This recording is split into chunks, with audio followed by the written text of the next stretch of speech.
Hello student, welcome to my channel Mitan smart class. আমি আজকে তোমাদের ম্যাট্রিক্সের অ্যাডজয়েন্ট লেসনটির ফিল ইন দ্য ব্ল্যাঙ্কসের এমসিকিউ কোশ্চেনগুলি করাবো। এর আগের ভিডিওতে আমি এই লেসনেরই কনভেনশনাল টাইপের এমসিকিউ সমস্ত করিয়ে দিয়েছি। তোমরা যারা ভিডিওগুলি দেখোনি তারা আমার ডেসক্রিপশন বক্সের লিঙ্ক থেকে গিয়ে ভিডিওগুলি দেখে নিতে পারো। তোমরা যারা আমার চ্যানেলে নতুন ভিডিও দেখছো তোমাদের বলবো আমার চ্যানেলটিকে সাবস্ক্রাইব করে নাও এবং বেল আইকনটি অন করে রাখো এবং ভিডিওটি স্কিপ করে দেখবে না, পুরো ভিডিওটাই দেখবে, তবে তোমরা ভালো করে বুঝতে পারবে। চলো বেশি কথা না বলে ভিডিওটি শুরু করা যাক। ফিল ইন দ্য ব্ল্যাঙ্কসের কোশ্চেন নাম্বার 1 দেখো, এ একটি 2x2 ক্রমের ম্যাট্রিক্স আছে, এ বি সমান সমান আই হলে বি সমান সমান কত হবে? তো বি সমান সমান কত মানে কি? এ বি সমান সমান আই মানে বি ম্যাট্রিক্সটা এর ইনভার্স না, বি ম্যাট্রিক্সটা তার মানে কি বি ম্যাট্রিক্সটা সমান সমান কি এ ইনভার্স, তাই তো? আমরা কি জানি ইনভার্সের সূত্র কি জানি? এ বি সমান সমান বি এ সমান সমান আই যদি হয় তখন বিটা হয় কি এর ইনভার্স, অর্থাৎ এখানেও এ বি সমান সমান আই মানে বিটা এর ইনভার্স, অর্থাৎ এ ম্যাট্রিক্সটার যদি আমি ইনভার্স বার করে নিতে পারি তবেই হয়ে যাবে অ্যান্সার। তো দেখো অ্যাডজয়েন্ট এ কত হবে? অ্যাডজয়েন্ট এ সমান সমান 2x2 ক্রমের ম্যাট্রিক্সের অ্যাডজয়েন্ট বার করা সোজা। এই প্রধান কর্ণ দুটিকে চেঞ্জ করে দেবো, অর্থাৎ 2 4 করে দেবো, এই কর্ণ দুটির পদ দুটিকে চেঞ্জ করে দিলাম এবং এই কর্নার দুটিকে একই রাখলাম এবং মাইনাস দিয়ে কর্ণ দুটিকে গুণ করে দিলাম, হয়ে গেল অ্যাডজয়েন্ট। ডিটারমিনেন্ট ভ্যালু কত? ডিটারমিনেন্ট এ সমান সমান কত হবে? 4 2 8 - 7 সমান সমান 1। তবে বি সমান সমান এ ইনভার্স সমান সমান কত হচ্ছে? 1 বাই ডিটারমিনেন্ট এ, অ্যাডজয়েন্ট এ সূত্র। ডিটারমিনেন্ট এর মান তো 1, তবে অ্যাডজয়েন্ট এর ভ্যালুটাই হচ্ছে 2 - 1 - 7 4। অ্যান্সার হয়ে গেল 2 - 1 - 7 2 - 1 - 7 4, c number answer. Next question number 2 দেখো, এ একটি 2x2 ক্রমের বর্গ ম্যাট্রিক্স আছে এবং এ ইনভার্স সমান সমান কত হবে? তো আমরা জানি যে কোনো বর্গ ম্যাট্রিক্সের এ এবং তার বিপরীত ম্যাট্রিক্সের গুণফল সবসময় একক ম্যাট্রিক্স হয়, অর্থাৎ এ ইনভার্স সমান সমান কী হবে? আই হবে। তো আই দেখো, আই মানে 1 0 0 1, কোনটায় আছে? 1 0 0 1, ডি নাম্বার অপশান, তবে ঠিক। নেক্সট দেখো কোয়েশ্চেন নাম্বার 3, এ ইনভার্স সমান সমান দেওয়া আছে 1/11 ইন্টু এটা এই 2x2 ক্রমের ম্যাট্রিক্স, তখন এ ম্যাট্রিক্স কত হবে? দেখো আমরা কি জানি এ ইনভার্স তার ইনভার্স সমান সমান হয় এ, অর্থাৎ এই ম্যাট্রিক্সটা যদি আমরা ইনভার্স বার করে দিতে পারি তবেই পেয়ে যাবো কি এ ম্যাট্রিক্সটা। এবার দেখছি যে এর বাইরে কিন্তু একটা 1/11 আছে, আমরা সচরাচর করি কি 1/11টাকে ভেতরে ঢুকিয়ে তারপরে এ ইনভার্স বার করি, তবে হয় কি যোগ বিয়োগ করতে অনেকটা সমস্যা হয়, তখন তাই জন্য আমরা কি করব, আমাদের সুবিধার্থে 1/11 করব, এটাকে করে নেব বি ধরে নেব, ঠিক আছে? তবে দেখো এ ইনভার্সের ইনভার্স কত হবে? তবে এ ইনভার্স তার ইনভার্স সমান কত হবে? 1/11 বি তার ইনভার্স। আর আমরা কি জানি কোনো একটা ম্যাট্রিক্সের সঙ্গে যদি স্কেলার রাশি গুণ থাকে তার ইনভার্স বার করা হয় তবে কি হবে? 1/11 টু দি পাওয়ার -1 হয়ে যাবে এবং বি ইনভার্স হবে। 1/11 টু দি পাওয়ার -1 মানে 11 বি ইনভার্স, অর্থাৎ আমি বি ম্যাট্রিক্সটার ইনভার্স বার করে 11 দিয়ে গুণ করে দেবো সোজা। এবার দেখো বি ম্যাট্রিক্সটা ইনভার্স বার করতে গিয়ে দেখছি বি এর প্রথমে ডিটারমিনেন্ট ভ্যালু বার করি, কত হবে? 3 মাইনাস হচ্ছে প্লাস 4 2 8 আর 3 11, তো ডিটারমিনেন্ট ভ্যালু হলো কত? 11 বি এর। এবার অ্যাডজয়েন্ট বি বার করি, অ্যাডজয়েন্ট বি সমান সমান কত হবে? এই কর্নার দুটোকে ইন্টারচেঞ্জ করবো 3 1, এই কর্নারকে যা আছে তাই রেখে মাইনাস দিয়ে কর্নার দুটোকে এই কর্নার দুটোকে গুণ করে দিতে মাইনাস দিয়ে, তো প্লাস মাইনাস, অ্যাডজয়েন্ট বি হয়ে গেল। অতএব এ ইনভার্সের ইনভার্স কত হবে? এ সমান সমানই হচ্ছে এ ইনভার্স তার ইনভার্স সমান সমানই হচ্ছে 11 into b inverse. B inverse মানে কি 1 determinant b into adjoint b সমান সমান হচ্ছে 111 বাই বি, ডিটারমিনেন্ট বি মানে 11, অ্যাডজয়েন্ট বি মানে কত হচ্ছে 3 - 4 2 1, 11 কেটে গেল, কত উত্তর হলো? 3 - 4 2 1, দেখো 3 - 4 2 1, অ্যান্সার বি নাম্বার। এবার তোমরা পরীক্ষার সময় এগুলো করতে হবে না, তোমরা শর্ট পদ্ধতিতে যেমন এখান থেকে বলে দিতে পারবো ডিটারমিনেন্ট বি 11 হয়ে গেছে মানে 11 বাদ হয়ে গেল, অ্যাডজয়েন্ট বিটাই হবে অ্যান্সারটা, ডাইরেক্ট বলে দিতে পারবো, এগুলো করার দরকারই নেই। তো আমি তোমাদের প্রথম ভেঙে দেখালাম, পরে তোমরা যখন প্র্যাকটিস করবে ভালো করে তখন এগুলো করতে হবে না, ডাইরেক্ট তোমরা উত্তর বলে দিতে পারবে। এখানে দেখো এ সমান সমান এত হলে 6 এ ইনভার্স প্লাস 5i সমান সমান কত হবে? তার মানে এখানেও আমাকে এ ইনভার্স বার করতে হবে। এ ইনভার্স মানে ডিটারমিনেন্ট এ বার করি প্রথমে, 4 - 10 সমান সমান হচ্ছে -6, ডিটারমিনেন্ট এ বেরিয়ে গেল। অ্যাডজয়েন্ট এ বার করবো। অ্যাডজয়েন্ট এ বার করতে শিখিয়েছি কি চেঞ্জ করবো, ইন্টারচেঞ্জ 1 4 2 5 মাইনাস দিয়ে গুণ অ্যাডজয়েন্ট হয়ে গেল। অতএব এ ইনভার্স সমান কত হবে, এ ইনভার্স সমান 1/-6 অ্যাডজয়েন্ট এ 1 - 5 - 2 4। এবার অতএব 6 এ ইনভার্স প্লাস 5i এর মান বার করতে হবে। 6 এ ইনভার্স মানে 1/-6 1 - 5 - 2 4 প্লাস 5i 5i মানে 1 0 0 1 6 6 কেটে গেল, মাইনাস আছে, মাইনাসটা ভিতরে ঢুকে গেছি, কত হবে 1 5 -1 5 প্লাস 2 -4 প্লাস 5 ভিতরে ঢুকে দাও 5 0 0 5 সমান কত হবে 4 5 2 1 4 5 2 1। দেখো 4 5 4 5 2 1, তার মানে ম্যাট্রিক্সটা কী পেয়েছি, এটাই তো এ ম্যাট্রিক্স। এ ম্যাট্রিক্স ছিল না, এ ম্যাট্রিক্স তো 4 5 2 1, অর্থাৎ অ্যান্সার হয়ে গেল সি নাম্বার। তোমাদের অনেকেরই ক্লাস 11-এ হয়তো ভালো রেজাল্ট হয়নি, যে কোনো কারণ হতে পারে, হয়তো তোমরা প্রথমে বুঝতে পারোনি বা টিউশন পাওনি বা কোনো কিছু কারণ হতে পারে, তার জন্য হয়তো 11-এর রেজাল্ট খারাপ হয়েছে। তার জন্য কিন্তু মন খারাপ করবে না এবং ভেঙে পড়বে না, কারণ তোমার 11-এর রেজাল্টটা কিন্তু কোনো ম্যাটার করে না। ক্লাস 12-এ তুমি যদি আরও বেশি বেশি করে খাটো তবে রেজাল্ট কিন্তু ভালো হবেই এবং অনেকটা বেটার হবে। যে যত বেশি প্র্যাকটিস করবে ক্লাস 12-এর অঙ্ক, সে তত বেশি ভালো রেজাল্ট করতে পারবে।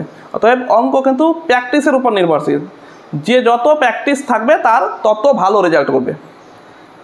এবার কেউ ভাবছো যে আমার 11-এ ভালো রেজাল্ট হয়েছে, ওই রকম করেই চলছো, তবে হবে কি 12-এ কিন্তু রেজাল্ট ভালো হবে না। অনেক ভালো ছাত্রছাত্রী যারা মাধ্যমিকে অনেক ভালো রেজাল্ট করেছে, অঙ্কে হয়তো 100-তে 100 পেয়েছে, তারাও কিন্তু 11-12-এ গিয়ে খারাপ হয়ে যাচ্ছে। কারণ একটাই, তারা নিজেকে ওভার কনফিডেন্স ভাবছে।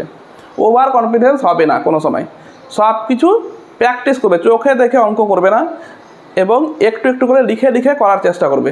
না হলে অঙ্ক কিন্তু মাঝপথে করতে গিয়ে মনে হবে ভুল হয়ে গেল আর তোমার অঙ্ক মিলছে না, এই রকম দেখা দেবে। তো তাই জন্যই তোমাদের বলবো যে অঙ্কের অ্যান্সার দেখবে না, প্রথমে অঙ্কটা করার চেষ্টা করবে, করে অ্যান্সারগুলো মিলাবে পরে, তবে তোমাদের ঠিক হওয়ার চান্স থাকবে এবং তোমরা ভালোভাবে শিখতে পারবে এবং মনে থাকবে অঙ্কগুলো। আমি যেভাবে অঙ্কগুলি করাচ্ছি তোমরা সেইভাবে বাড়িতে প্র্যাকটিস করো, দেখবে ফুল মার্ক পাবেই। আর আমার ভিডিওগুলি যদি ভালো লাগে অবশ্যই লাইক করো এবং বন্ধুদের মধ্যে শেয়ার করো। নেক্সট কোয়েশ্চেন নাম্বার 5 দেখো, এ সমান সমান এত হলে A inverse plus 2a transpose সমান সমান কত হবে। তো প্রথমে আমার এ ইনভার্সের মান বার করতে হবে। তো এ ইনভার্স বার করতে গেলে প্রথমে ডিটারমিনেন্ট এ বার করি। ডিটারমিনেন্ট এ সমান সমান কত হবে, 3 2 6 প্লাস 1 সমান সমান 7। অ্যাডজয়েন্ট এ বার করবো। অ্যাডজয়েন্ট এ সমান সমান কত হবে, 2 3 1 মাইনাস 1 প্লাস মাইনাস হয়ে গেল অ্যাডজয়েন্ট এ। অতএব এ ইনভার্স সমান সমান কত হলো, 1/7 2 - 1 1 3, এ ইনভার্স পেয়ে গেলাম। এবার দেখো A inverse plus 2a transpose সমান সমান কত হবে, এ ইনভার্স মানে 1/7 2 - 1 1 3 প্লাস 2 এ ট্রান্সপোজ মানে কত, উল্টো করে লিখি 3 1 - 1 2 সমান সমান 2/7 মাইনাস 1/7 1/7 3/7, এটা 2 ভিতরে ঢুকে দাও, 6 - 2 2 4 যোগ করলে কত হবে 2/7 plus 6 minus 1/7 minus 2 1/7 plus 2 3/7 plus 4 সমান সমান কত হচ্ছে 7 6 42 47 44 44/7 মাইনাস 7 2 14 15/7 7 2 14 15/7 এদিকে 7 4 28 28 31/7 1/7 কমন 44 মাইনাস 15 15 31। দেখো 44 মাইনাস 15 15 31, অ্যান্সার এ নাম্বার। নেক্সট কোয়েশ্চেন নাম্বার 6, এখানে দেখো 3টি সমীকরণ দেওয়া আছে। এই 3টি সমীকরণকে সমাধান করলে সমাধানটি সঙ্গত না অসংখ্য সমাধান থাকবে, না অসংগত হবে শুধু, না সঙ্গত একক সমাধান থাকবে, না কোনোটিই হবে না। তো এই সমীকরণকে সমাধান করতে কী করতে হয়, আমাকে প্রথমে ax = b আকারে লিখে নিতে হয় সমীকরণটিকে। ax = b আকারে লিখে নেব, যেখানে এ এর মান কী হবে, এ হচ্ছে xyz এর সহগের ম্যাট্রিক্সটি 3 5 4 2 7 5 3 5 4। এক্স বি আমি আর লিখছি না, আগে আমি ডিটারমিনেন্ট এ এর মান বার করি। ডিটারমিনেন্ট এ এর মান যদি বার করে দেখি যে 0 হয়ে গেছে, তবে হবে কি সঙ্গত অসংখ্য সমাধান বা অসংগত হতে পারে। আর যদি নট ইকুয়াল টু 0 হয় তবে এটা অ্যান্সার হয়ে যাবে। তো প্রথমে আমি ডিটারমিনেন্ট এ এর মান বার করি। ডিটারমিনেন্ট এ সমান কত হবে? 3 into 7 4 28 minus 25 minus 2 into 5 4 20 minus 5 4 20 plus 3 into 25 minus 28। ঠিক আছে, সমান কত হচ্ছে? 3 ইন্টু 25 মাইনাস 28 মানে 3, এটা মাইনাস 0 হয়ে আছে, প্লাস 3 ইন্টু মাইনাস 3 সমান কত? 0। অতএব ডিটারমিনেন্ট এ হয়ে গেল কি 0। তার মানে হয় এটা হতে পারে সঙ্গত অসংখ্য সমাধান বা অসংগত হতে পারে। তবে আমাকে অ্যাডজয়েন্ট এ এর মান বার করতে হবে। আবার অ্যাডজয়েন্ট এ এর মান বার করতে হবে, কারণ এই দুটি দেখতে গেলে আমাকে কি দেখতে হবে? ডিটারমিনেন্ট এ এর মান দেখতে হবে 0 যদি হয়, এবং ডিটারমিনেন্ট অ্যাডজয়েন্ট এ ইন্টু বি এর মান দেখতে হবে 0 আছে না নট ইকুয়াল টু 0 আছে, দুটি চেক করতে হবে। তবে অ্যাডজয়েন্ট এ ইন্টু বি এর মান বার করতে হবে। তো আগে অ্যাডজয়েন্ট এ এর মান বার করি। কত হবে?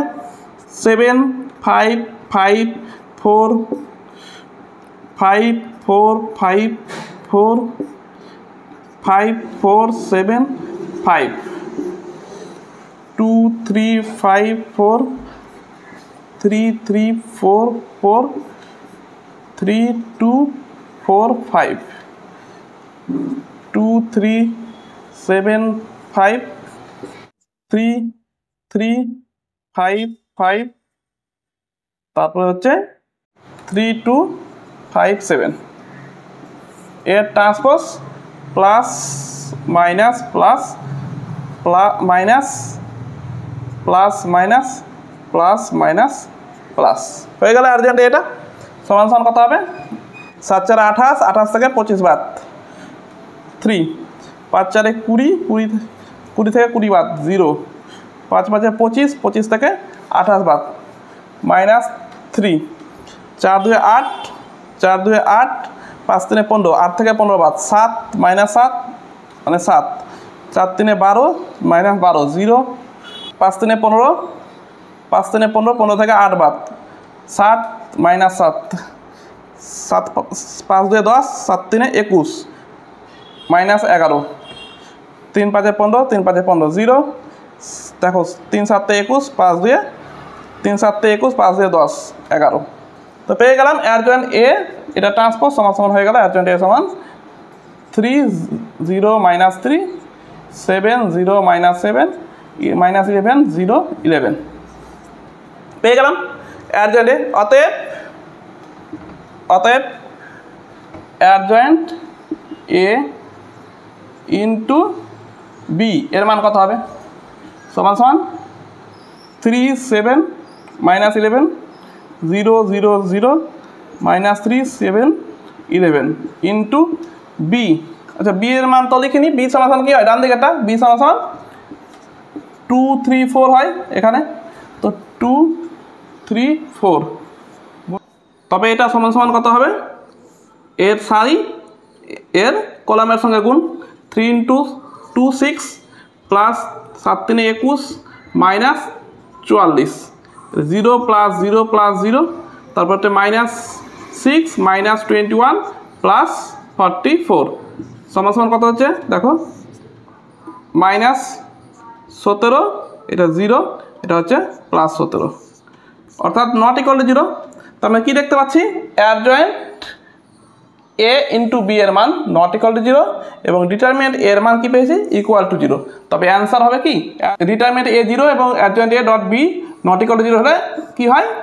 অসংগত হয়। তবে অ্যান্সার হচ্ছে বি নাম্বার, অসংগত। আজকে তোমাদের ম্যাট্রিক্সের অ্যাডজয়েন্ট লেসনটির টোটালটাই কমপ্লিট হয়ে গেল। এর সাথে সাথেই তোমাদের ইউনিট 2 কিন্তু আমি কমপ্লিট করে দিয়েছি। তোমাদের ভিডিওগুলি কেমন লাগছে কমেন্ট বক্সে কমেন্ট করে জানাও। যদি ভিডিও ভালো লাগে অবশ্যই লাইক করো। ক্লাস 12-এর ভিডিও বেশিরভাগই ইউটিউবে কেউ বানায় না, কারণ এতে ভিউয়ার্স কম হয় এবং সাবস্ক্রাইবও বেশি জন করে না। আমি ক্লাস 12-এর বিশেষ করে ক্লাস 12-এর ছাত্রছাত্রীর উদ্দেশ্যেই ভিডিওগুলি বানাচ্ছি, তাই তোমরা অবশ্যই আমার ভিডিওগুলিকে লাইক এবং শেয়ার করো। তোমাদের একটি লাইক, শেয়ার এবং কমেন্ট আমাকে ভিডিওগুলি বানাতে আরও উৎসাহ করবে, তাই তোমরা লাইক এবং কমেন্ট করতে ভুলে যেও না। সকলকে ভিডিওটি দেখার জন্য ধন্যবাদ।